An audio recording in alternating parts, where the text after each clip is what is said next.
Welcome to another episode of Chasing Rings. Big dude, what's up tonight, man?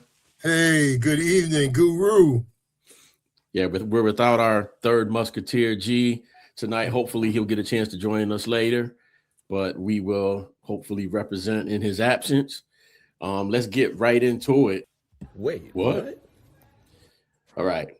I think I have another good one today. I don't know if this one will shock you as much as yesterday, but this is another interesting one. So we know that Minnesota has been to the Super Bowl 4 times and lost each of the times they appeared.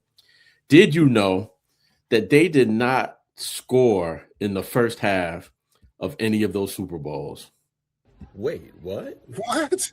Not 1 point in the first half of those Super Bowls. And I believe in 3 of them, it was not until the fourth quarter that they scored any points. Not even with Chuck Foreman. So it's one thing to lose them all, but to put up goose eggs in the first half of all of them, I don't know what that says about the preparation of the team. But so what you got for us tonight, big dude? I was part of, as you may know, the 1986 National Championship team, and we had the first thing that was known. Obviously, it was not a college football playoff, but it was a national championship games. And in that season that we had at Penn State, so many things and so many records were broke. DJ went over 3,000 for his career. Our special teams did not get scored upon or did get a field goal or kick blocked. We did a number of things in that particular season. And to win the championship, it was an exciting game in which Pete Giftopoulos got the interception to end the game. But did you know, and we'll start with Miami's quarterback, the Heisman Trophy winner, Vinny Testaverde, threw for 289 yards, but did not throw for a single touchdown that game? Wait, what? I do not recall that, but your defense definitely had them locked down. Yeah, I don't remember that. Yeah, 5 interceptions that Vinny threw that particular game. And what made it even better on that victory, we start talking about numbers and what it is to take a quarterback to win. John Schaefer was 66-1 as a starter since his 7th grade year.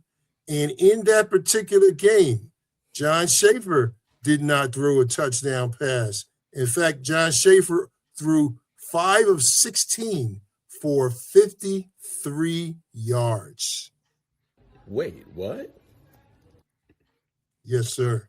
I think if you would have quizzed me on who your quarterback was in that game, I wouldn't have had any idea, which is kind of crazy.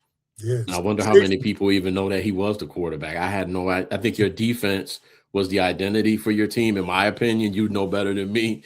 That may have got lost in the shuffle a little bit. I had no idea he was the quarterback on that team. Okay, so that's our segment. Wait, what?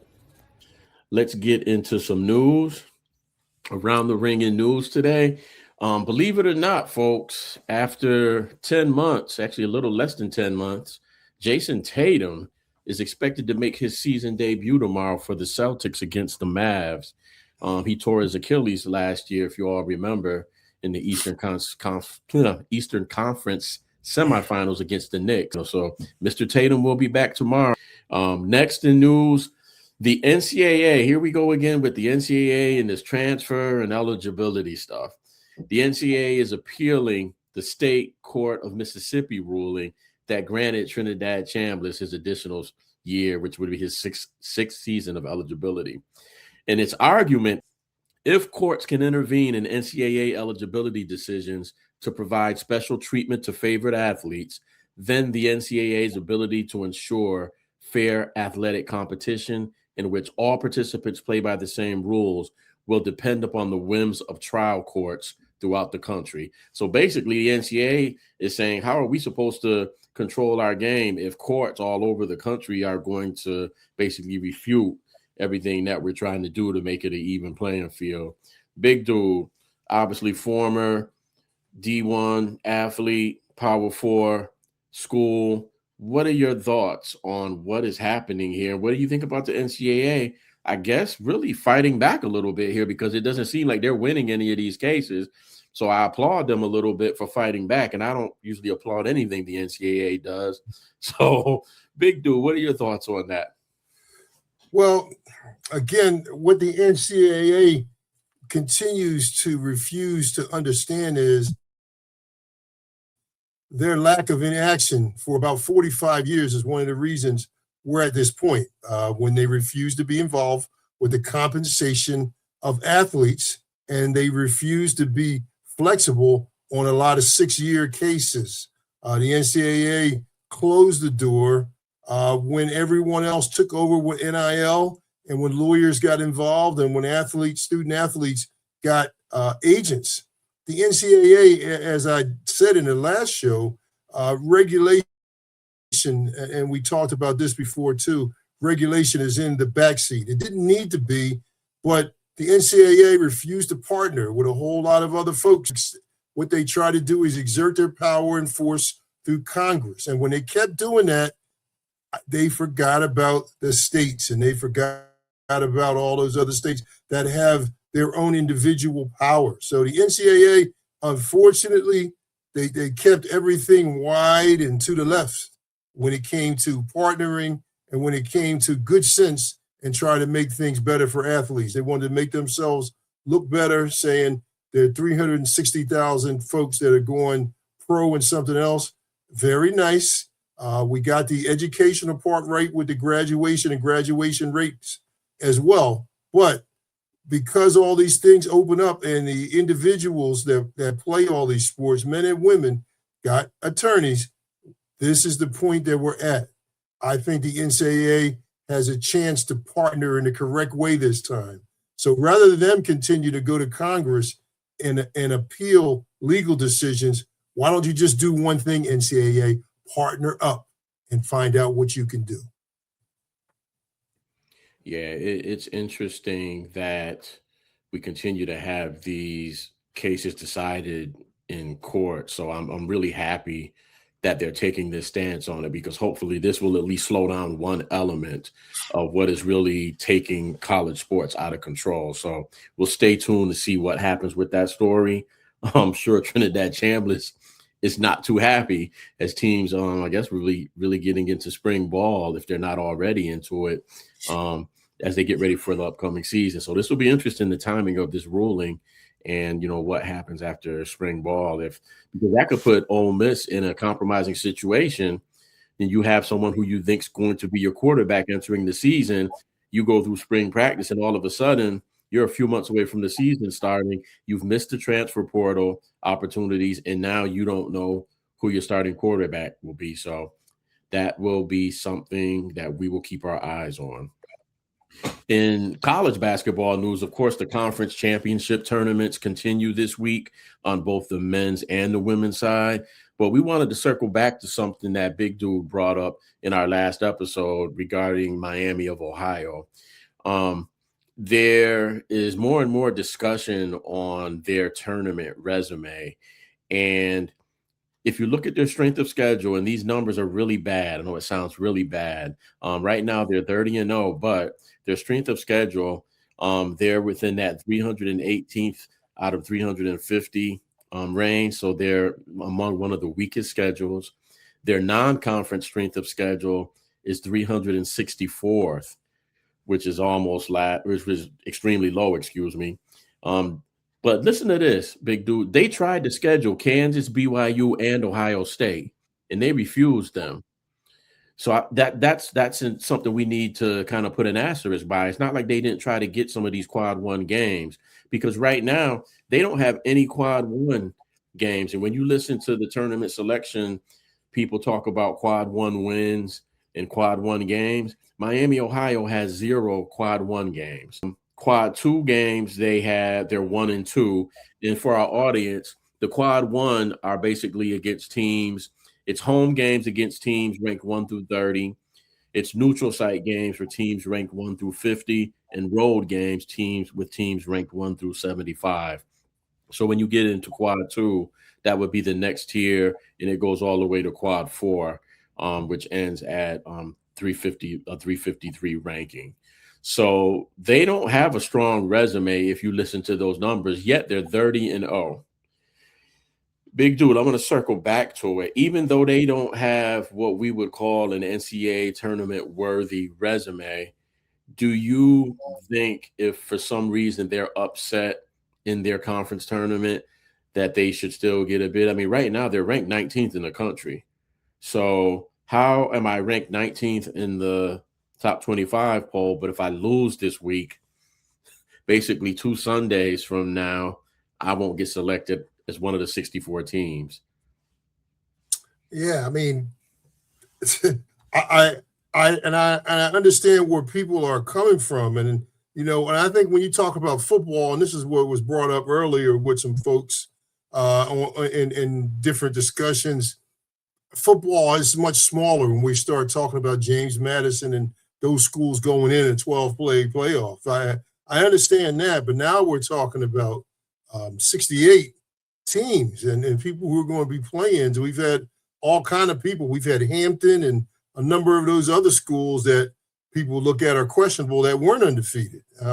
As a matter of fact, I think from what I also found is that the MAC conference against those different schools that you talked about in the playoffs were 7-15. So if since 2010, so if they're 7-15 since 2010, they just about, that old saying, do you have half a chance? They just about have half a chance to at least win one round. So there's still room and less room, of course, for Cinderella stories because of NIL. I mean, once these folks make it through, and I guess that's the most difficult question is when they get through, it becomes something bigger. These folks that do well in the tournament, even if they lose in the first round, are they going to be cherry picked right from Miami or Ohio? Those teams that come in, will that be their purpose coming in and folks get a chance to recruit these people that want to come to other programs because of NIL and transfer to different programs? I hope that that trend doesn't start. But to talk about where they belong, I think that there's no way that you cannot project where they're going to win. And you can't project. Bruce Pearl apparently said that they would finish in the lower half of the Big East. When we start setting things up like that, those are the type of conversations that go other places and they become intangibles that no one should be considering. So I think that they should be able to get in since there's half a chance. And they 30-0, their schedule was their schedule. If they tried to schedule those quad one games and didn't get accepted, then shame on those quad one schools for not having games like that, because that's what they're for. It's also to get those other conferences in a better situation. And to talk about who's on the bubble, I don't care who's on the bubble. They're 30-0. I say as long as it's Division I basketball, they got half a chance. And we've seen some of those going all the way back, and not in the tournament, but we saw, or was it the tournament when we saw Chaminade beat a Virginia team, University of Virginia team, a long time ago. All those things started and no one said they could win. So this is why we have the Cinderella stories. But nonetheless, they're 30-0. They should be in. I have a hard time wrapping my mind around the fact that a team's ranked in the top 25 in a sport and then there's a tournament that decides a champion where you select 64 teams and that they're ranked 19th and would somehow all of a sudden become the 65th team. That just doesn't make any sense at all to me, because based on the argument that people are making, why are they ranked then? If you don't respect the conference and you're saying they don't play anybody, why are they ranked? And that would make me question the ranking system. What is the ranking system based on? Because I know we grew up in the era for really all these sports for, as it relates to college. A lot of times rankings were based on if you were undefeated or, how few losses you had. And, that's changed quite a bit as analytics and statistics have gotten into the flow of how they do things. But I just don't see any rational argument for excluding this team. When I started to look at it a little bit more closely, I thought maybe they hadn't been ranked all year, or, maybe they were just really sitting low in the rankings, but they have a solid ranking. So I just don't see that, because, if it was one of the bigger conferences and you had a team going 30-0, and take away that strength of schedule and all that stuff, if they lost in the first round, we wouldn't be sitting there questioning, whether they should get in or not. And, right. and I really don't even think we have to go to the bigger conferences. I'm thinking we're at a point now with the parity in college basketball. You're seeing, teams like the West Coast Conference where Gonzaga participates, they might get 3 teams this year. And we remember a time where those teams were in Miami of Ohio's position where they kind of had to run the table in their tournament, but now they've earned that respect over the course of time. And I'm sorry, I think of the MAC, I think they play solid basketball in that conference, and I just don't see them the way they're being judged. They're being treated like some of the lower G5 schools were treated in college football, and I just don't think it's fair. So we'll see what happens. I hope they get picked to participate in the tournament, and man, I hope they make some noise. Wouldn't that be great if they won a game or two? I would love that story. That would be awesome. So we'll keep our eyes on that as we continue to move closer to March Madness and see where these automatic bids end up. Hopefully they just do us all a favor and just flow through their conference tournament and we won't have to worry about this. But in any case, the final news we'll have before we get into our discussion of Green Bay and Minnesota and their draft outlook, we'll talk about league activity. And there is some news happening every day now, it seems like, as we move closer to free agency in the beginning of the official league year, which is only 6 days away. It's kind of funny that all of this activity is going on and the league is not officially doing business in the new year. So all this stuff we're hearing about in terms of the trades, none of this stuff is official yet. But that's one of the biggest pieces of news is that New England released Stephon Diggs. Now, certainly they're falling back on the fact that he was at $10.5 million this year, big dude, and they were going to have to pay him $26.5 million next year, plus a $6 million guarantee.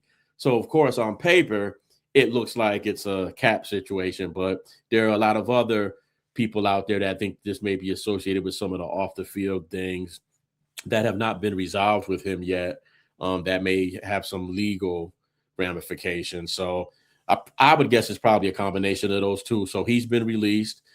Dallas did something very smart.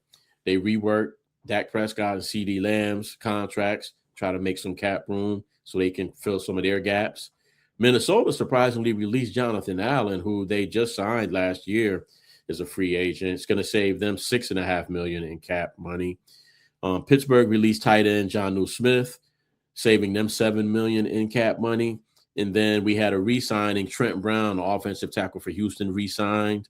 And Houston had lost 2 offensive linemen that we've spoken about on the show already. So that was important for them to at least keep one of their veterans on that line for some sense of continuity. And probably the biggest transaction of the day is my boys Buffalo acquired DJ Moore from Chicago for a mid-round pick. I was telling Big Dude earlier, I don't hate it, but I don't love it. But it's a step in the right direction. We certainly needed a wide receiver. I hope we do something else with that. But when we get into our discussion of the Bills and their draft outlook, we'll know more by then because it'll be well past free agency. So we'll keep our eyes out for what other moves they might make. So that is it in news for today. We will finish up our draft analysis of the NFC North with Green Bay and Minnesota, and we'll jump right in with the Packers. The Packers finished second in the NFC North with a 9-7-1 record, and they had what I would call a mid-year, to be quite honest with you. And it was the story of their season was essentially an efficient offense with an identity crisis and a defense that looked solid on paper but faded in the big moments. And, they got a playoff berth as they typically do in most years, but it ended with the same old disappointment.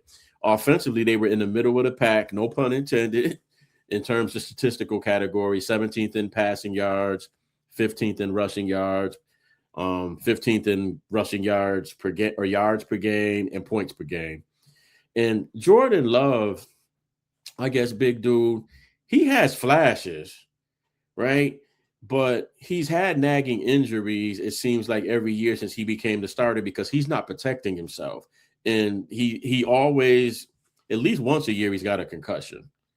And, that's starting to be a little bit of a concern, I would say, as an outside observer, that he's not really able to finish the seasons. And I think that disrupts his rhythm because he seemed like he was off to another good start this year, and then the injuries start.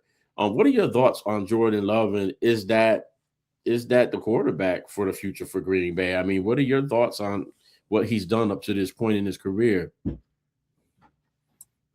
Well, I think he is he's at a crossroads even right now because they've got to decide what they're going to do with him. His durability, he certainly, again, has the athleticism.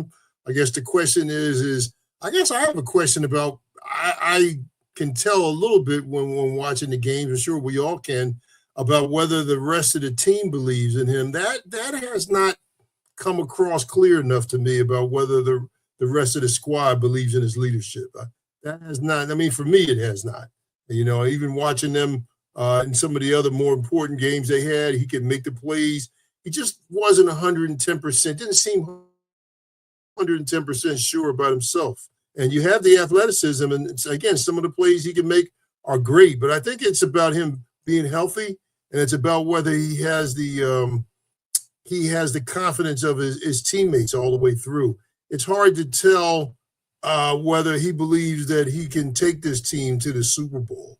He doesn't seem like that type of quarterback, or at least not yet. And I think it would have done him good to have an established veteran quarterback that has been somewhere to be behind him. His coach is doing the best that he can do. And, of course, Green Bay has a solid running game. I think it's with Jacobs. So they're solid, but there's something that's missing. Their offensive line, solid. But there's something missing, and a lot of it will be kind of like where Caleb Williams got from Chicago. I think he felt better that he could get some more things done, not all athletically, but he started using what he had. And I think that's what's going to happen with Jordan, with Love. What is he going to be able to do in terms of being able, he can get to the next level? I think it was 9-8 they were this year. That they're better than that.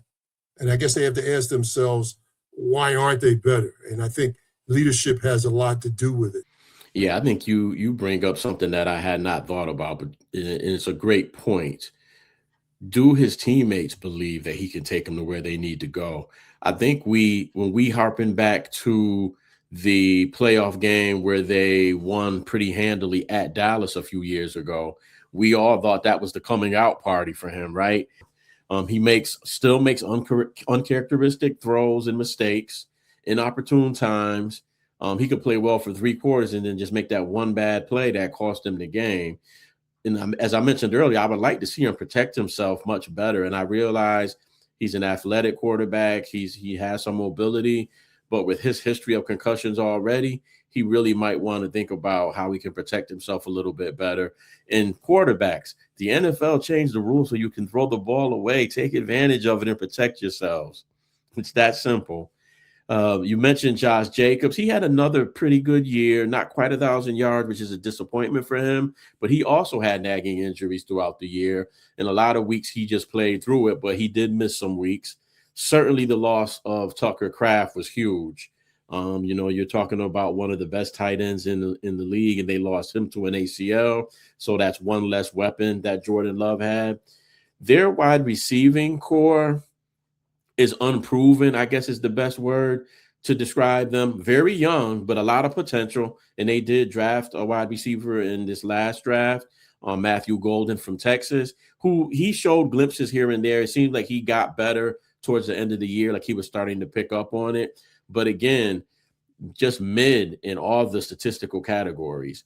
Looking at their defense, I don't want to call them a bust because it's really hard to gauge what the defense would have been because, of course, they traded for Michael Parsons the week before the season started, but he ended up tearing his ACL and missing a chunk of the season. But the defense was playing very well up to that point, but somehow we're just not winning some of the games that they should have won. I feel like this team won games that I didn't think they would win this year and lost games that they should have won a lot.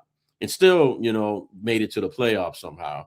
The defense hung in there more times than not. But again, just like the offense, very mid, right? So they allowed the 11th fewest points.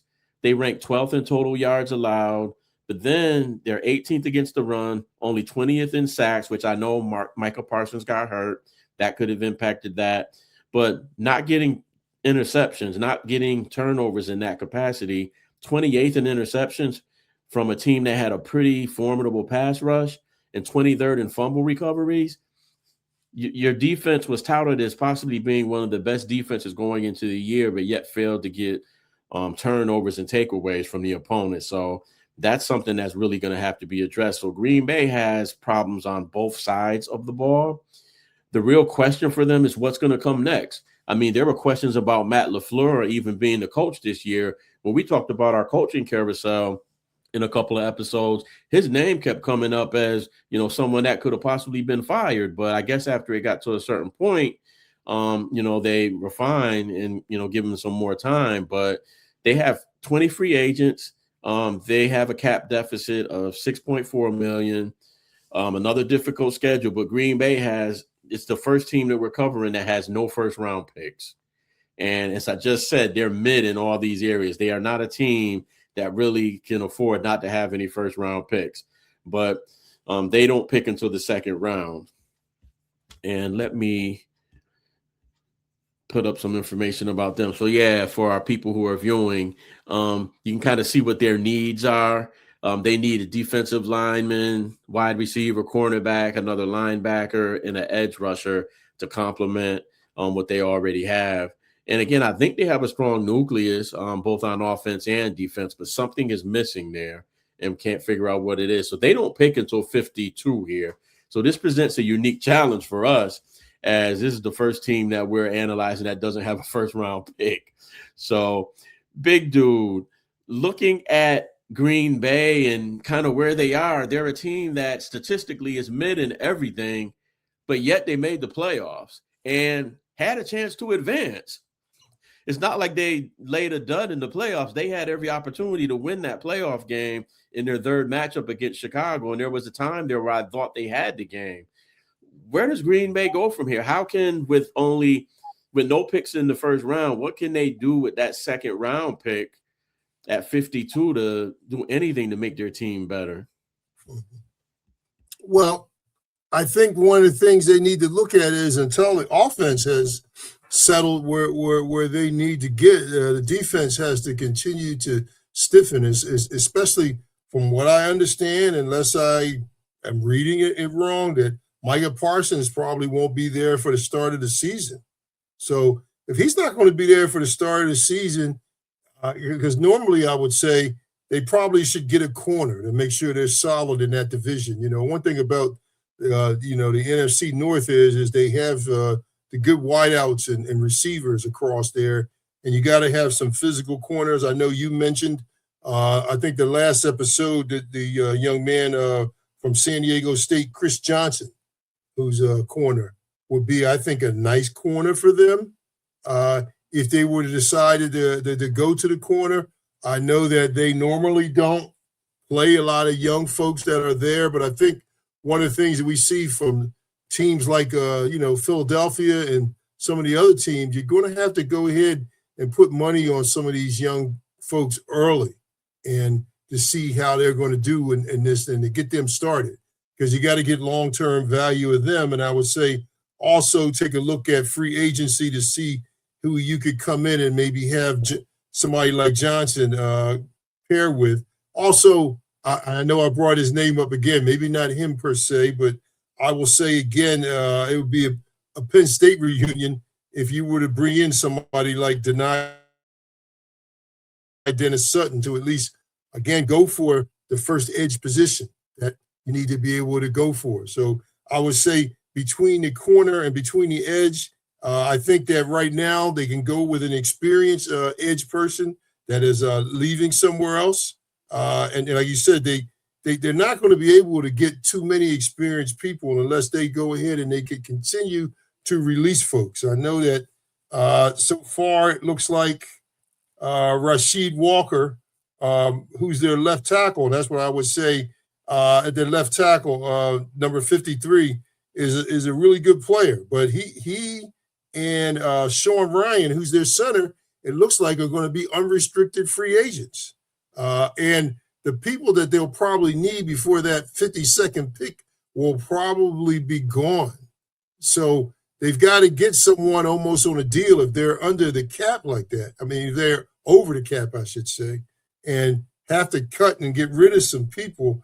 They're not going to be able to make any big deals as long as they're there. But if they get rid of those type of folks up front, and possibly a third player, his last name is Jerkins, Elston Jerkins is also good. So if you are going to refuel the offensive line and you're going to refuel, I would say, the folks that are in the defensive interior line, and that'll be the next thing to talk about in a little bit. That's what you do. There's a young man at the 84th pick, Darrell Jackson from Florida State, that had a really good East-West Shrine game. I think for me, the big issue that I have in terms of looking at their draft is I don't like where they sat with stopping the run, and I don't like where they sat with their passing offense.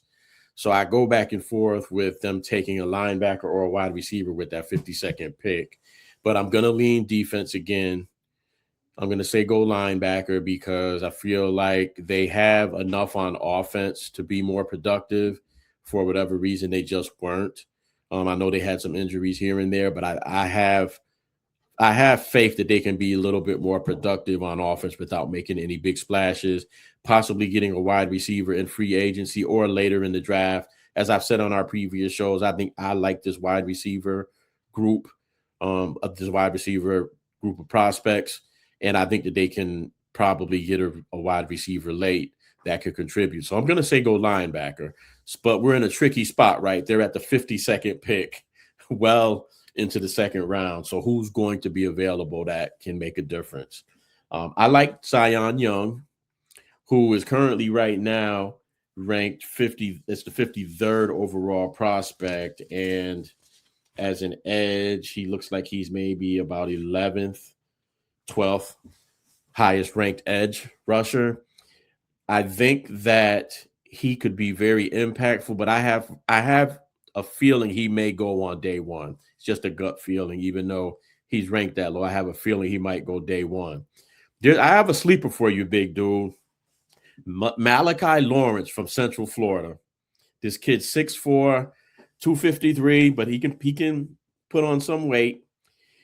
He has jumped up 75 spots, Ed Rusher. He's jumped up 75 spots in the rankings. Wow. And right now, he's the 55th ranked prospect. He sits right behind Zion Young in the edge rusher rankings. So I think that's a sleeper. If either of those two are there, I think you mentioned earlier Derek Moore from Michigan. I get torn on some of the Michigan guys.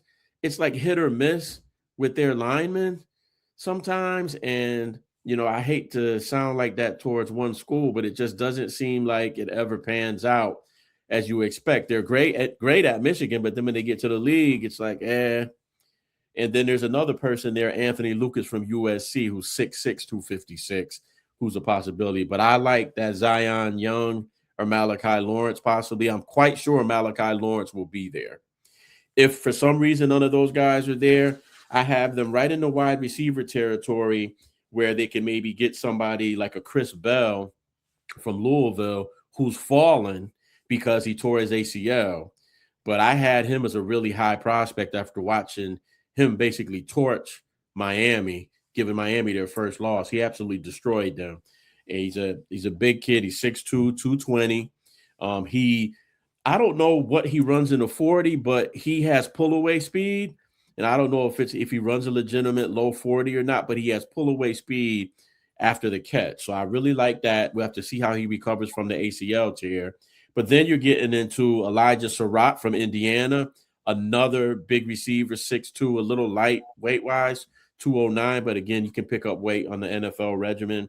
And then you have Chris Brazzell from Tennessee, runs a 4.37. He's 6'5", and I really like him. So if you can't get what you want on defense, I think they reach back and get a wide receiver. And then right after Chris Bradley, you still have Omar Cooper from Indiana.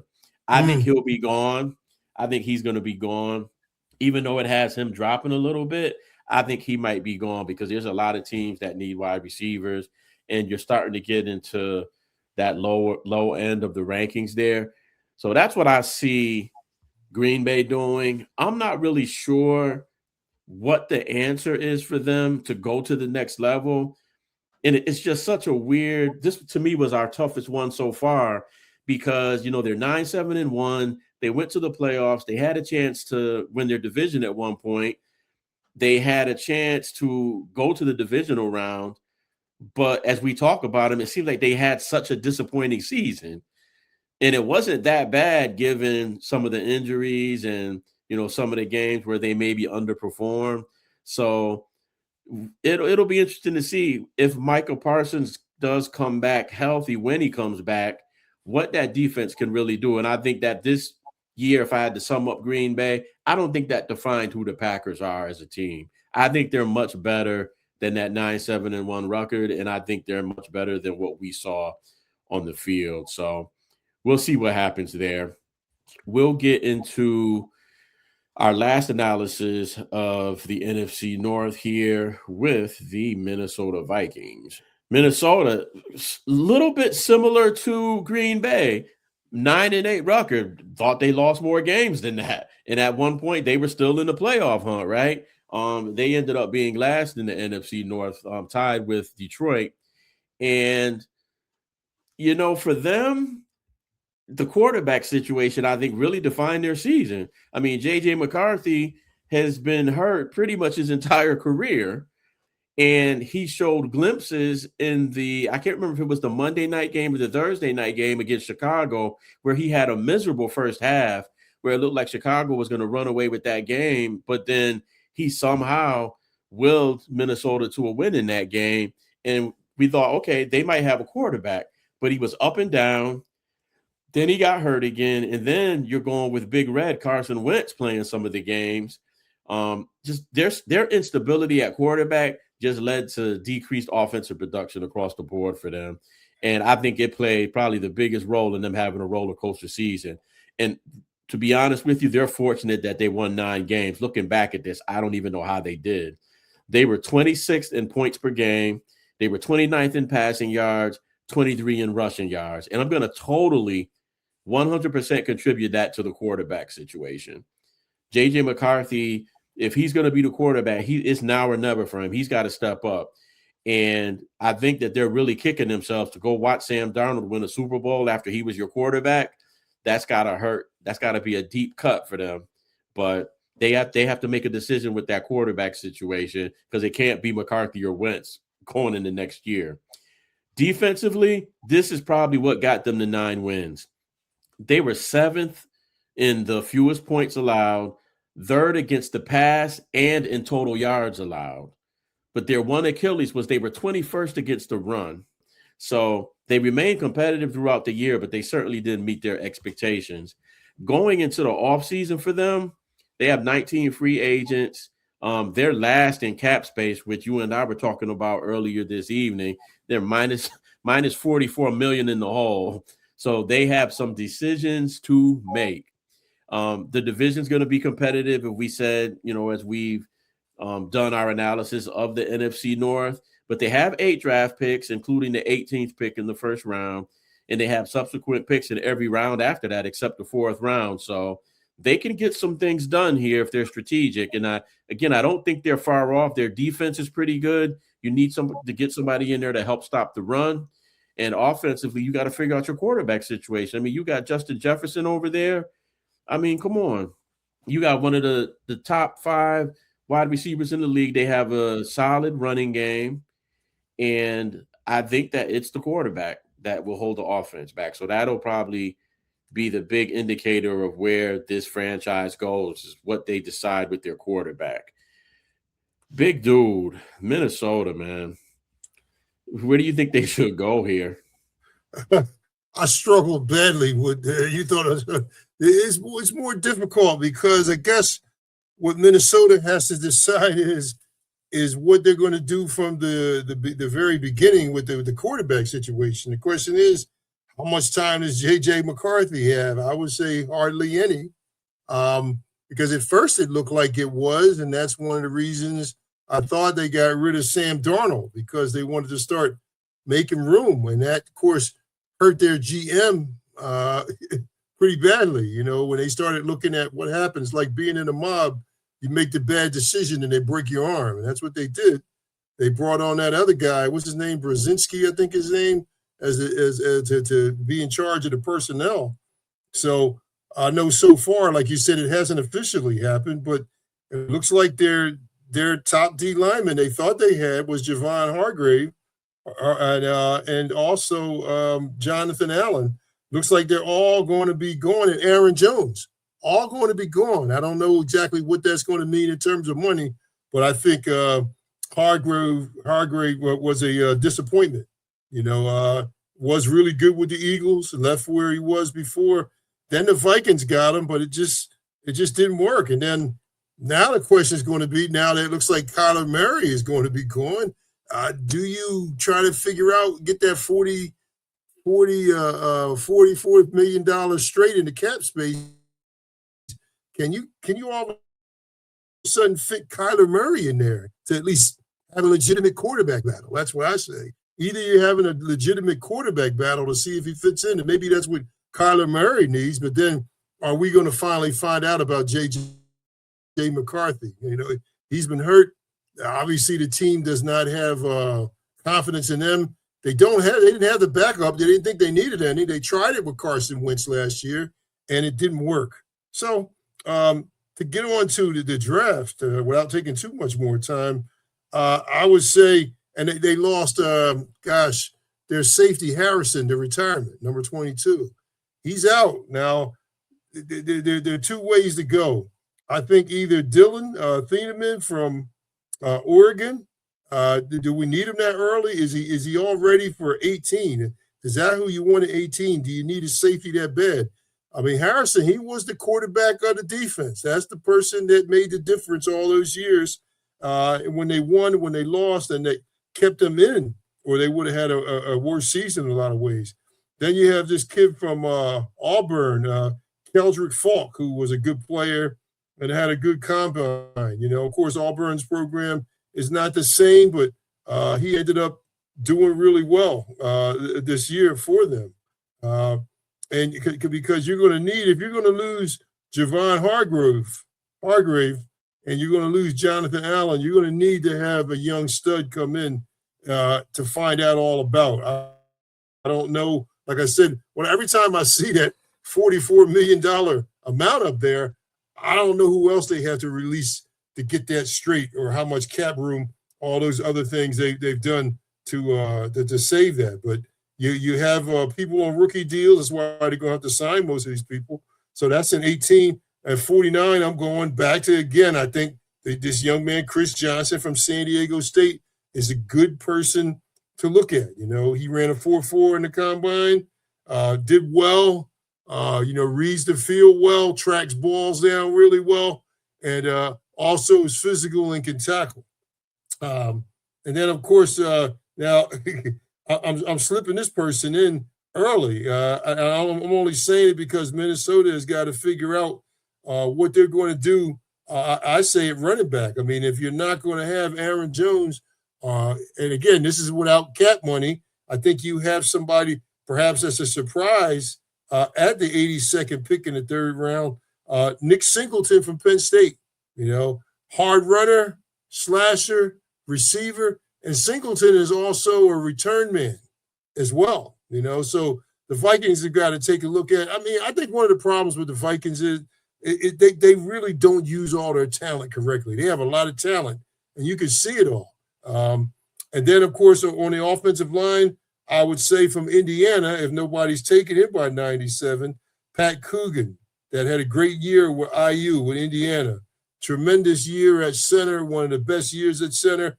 I think he's underrated, but I think he's ready for some leadership. You know, he's mature, and he appears to have a lot of the confidence of a lot of people. That's one of the things that they talked about. I think there was also something about his interview that went good. And then there's I think he was a running back, Roman Hembley. Hembley is a good player also from Indiana, and we know what year Indiana had the hard running nature that they needed at 161. And I would say, if we're talking about quarterbacks, I say, why not? Taylon Green from Arkansas. I say, take a shot at him. Maybe he's the person that is the backup if nobody else is going to work and they don't get a person like, Kyler Murray.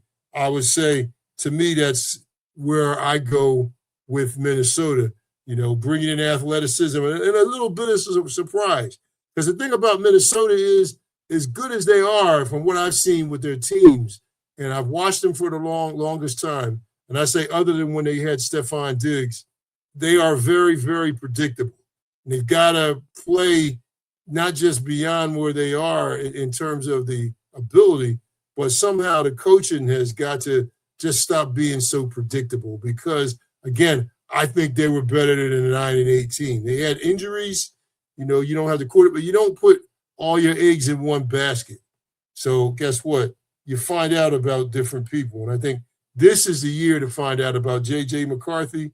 This is the year to find out where you bring your next young talent in the backfield that's going to carry the rock for you and carry you to the North Division in the NFC. That's where I'm at with Minnesota. Yeah, for Minnesota, I'm just fixated on this being 21st against the run. Ooh. And, Peter Woods is right in that wheelhouse in terms of where they're picking and where he might be available for that D-line. But I'm torn between whether they should go D-line or linebacker because they do have some aging people on their defense. I played around with their cap situation a little bit, and if they convert some of their higher salaries, I was able to get them to $11 million available in cap space, and that's without any releases other than Harrison Smith.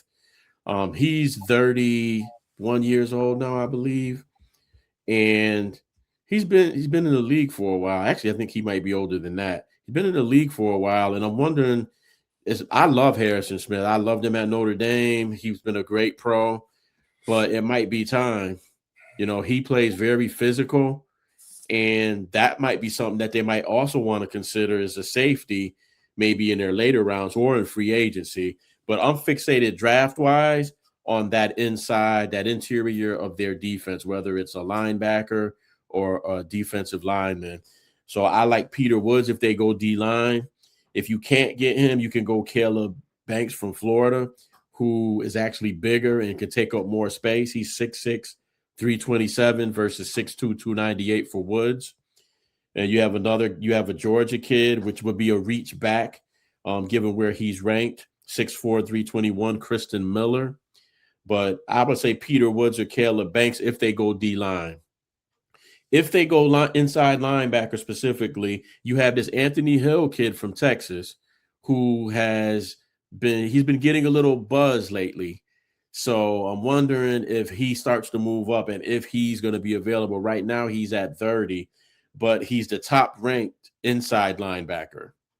So he should be there for them. And then you can go Jacob Rodriguez, which I'm surprised he's not a little bit higher. They have him as a late second day, maybe third day pick. This is the inside linebacker from Texas Tech that they were talking about at the end of the college football season. So I would go there on defense to try to shore up that running game because otherwise they're solid on defense. Even if they stick with Harrison Barnes another year or two, they can convert his contract and that'll save him some space. It won't save as much, but it'll still give them a salary savings. Going to this quarterback situation, and I want to talk about this a little bit more, Big Dude, because I think this is probably the deciding factor for them. I'm not sure J.J. McCarthy is it. I was not a fan of his at Michigan. I just didn't see what they saw in terms of him being a professional quarterback. I thought he was a decent college quarterback. He was what Michigan needed. He didn't make any mistakes. He was good on third downs because he could use his feet, so his athleticism came into play.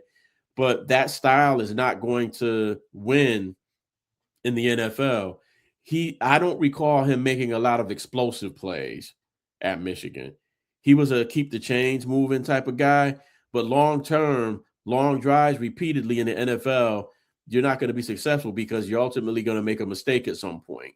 Defenses will figure that out. If you're holding the ball 10, 12, 13 play drives, defenses are hoping that you do that. You're ultimately going to make a mistake at some point, especially a young quarterback. And of course, Carson Wentz can't be the answer. So what I do want to slide into, big dude. Oh, and I would go wide receiver late if I was Minnesota, give JJ some help on the outside there. I like Jordan Addison, but I would like to see them get another big receiver.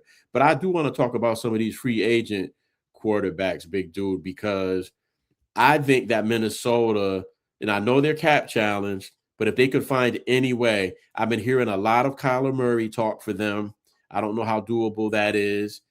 He is coming off a foot injury too, which we did not talk about when we spoke about him the other day. But Malik Willis is probably your top prospect, but I just don't think they're going to be able to afford the price tag for him. What do you think about them? Any of these free agent quarterbacks for Minnesota, do any of them stick out to you? And I know that we don't know the cap situation fully. That would take some significant maneuvering to probably sign any of them, given their cap situation. But are there any of those guys that you think Minnesota, if they could finagle it, might want to pursue? Mm-hmm.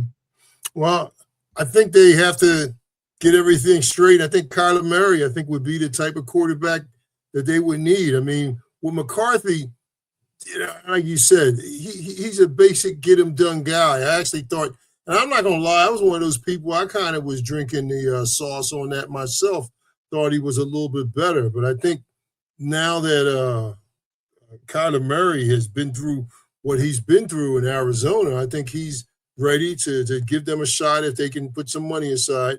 And I'm not sure about Willis. I think that position over for the Cardinals, the Cardinals may be eyeing Willis up for that. So I don't know if they're going to be able to, they're going to allow Willis to even go in the same division, even though they're talking about releasing him. That's going to be interesting. But I think Willis would be solid.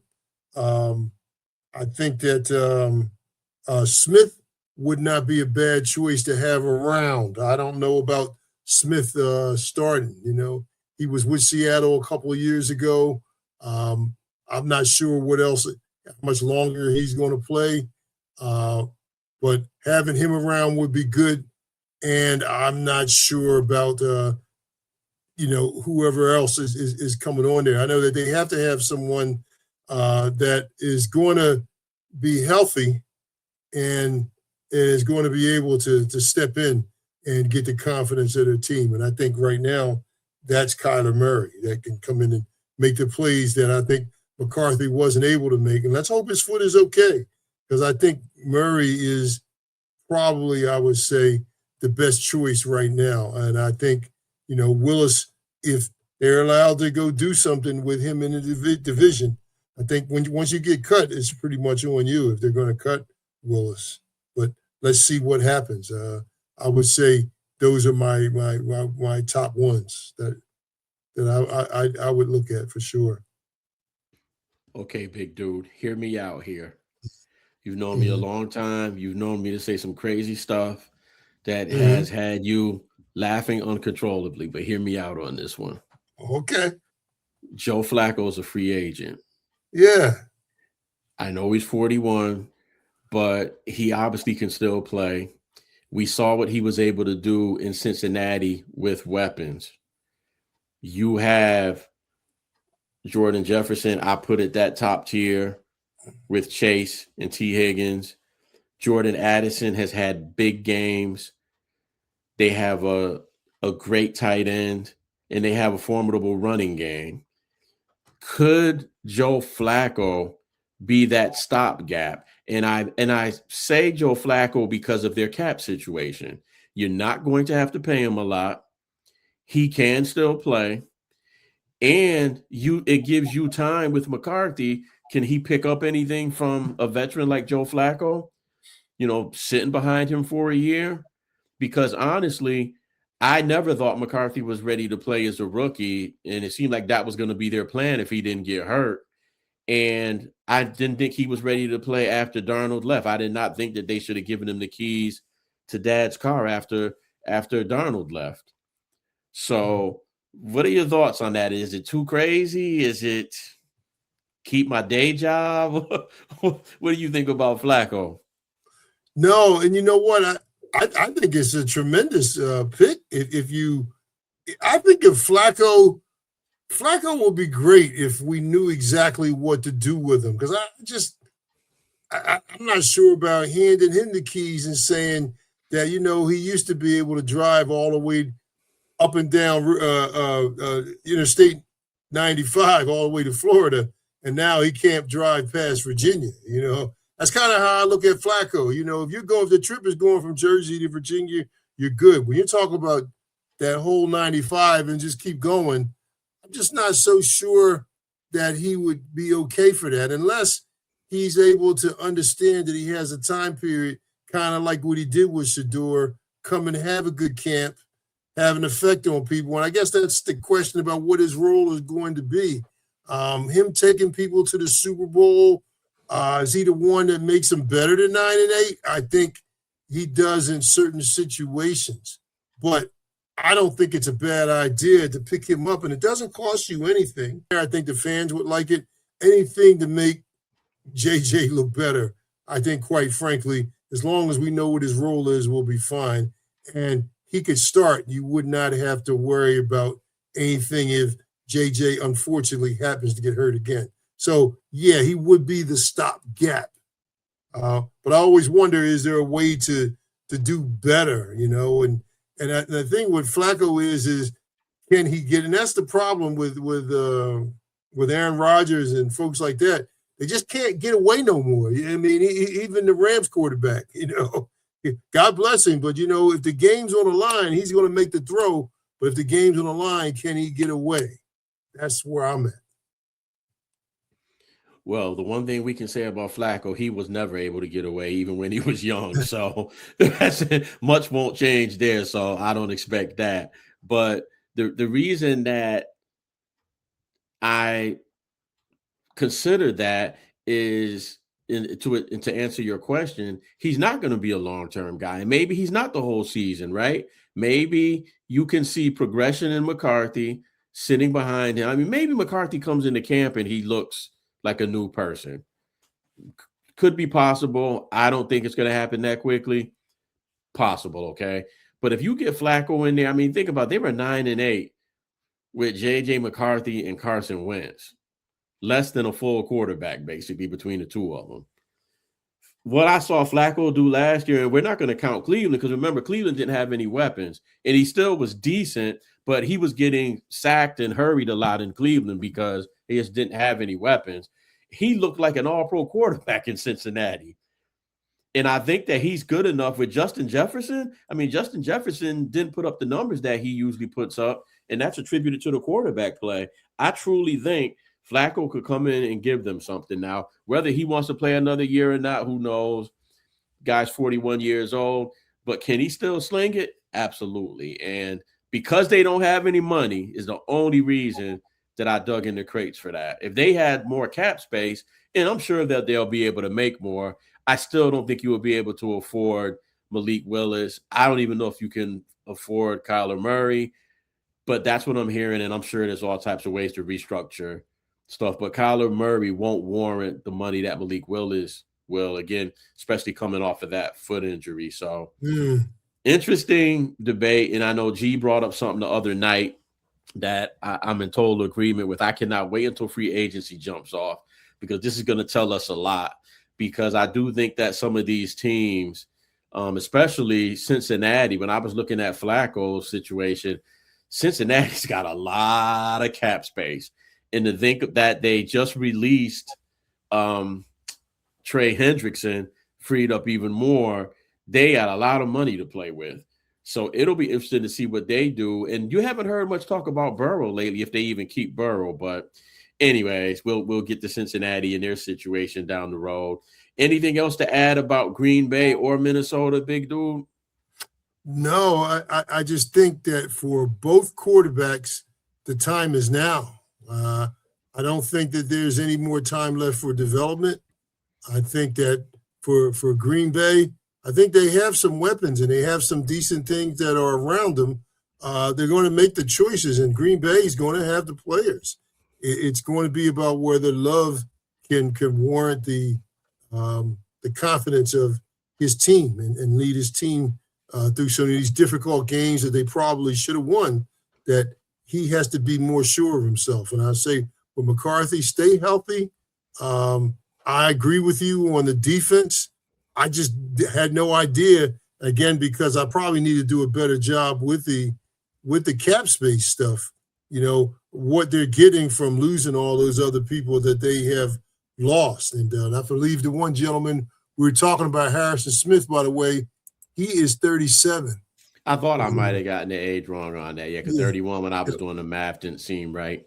Right, because I was hoping he was 31, because then I was like, all right, well, maybe we don't need to think about replacing him, and maybe he's got something left. But, I think that somehow they've got to renew themselves, even if he's there.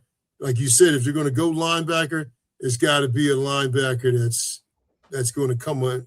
It's going to make a difference early. So I think for both teams, they're both at a crossroad. They both have a chance to win a division next year. But I would say that the parity in the NFC North is just as close as it was. I mean, Detroit, I think, was last place by how much? I forgot they were last. It didn't seem like they would have been in last place. Yeah, they were tied because they were all jumbled up there, because those teams were not. They were 9-8, and then don't forget Green Bay was 9-7-1, so they were all jumbled up. Right.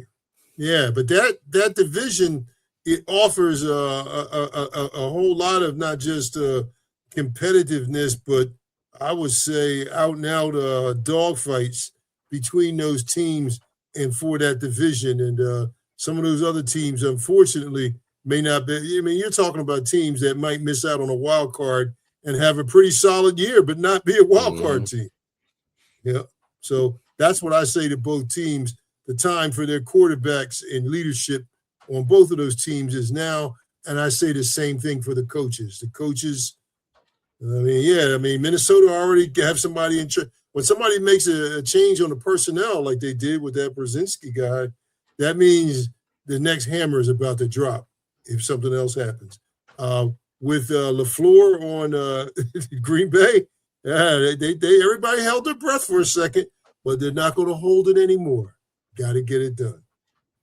Yeah, I think the NFC North will be interesting and competitive as always. Chicago is certainly the cream of the crop in that division. I think Detroit's still right there with some tweaking here and there with their offseason roster. And I think Green Bay and Minnesota, those are the two teams that need to decide if they can jump into the mix. I think it'll be Green Bay, again, just because of the quarterback situation.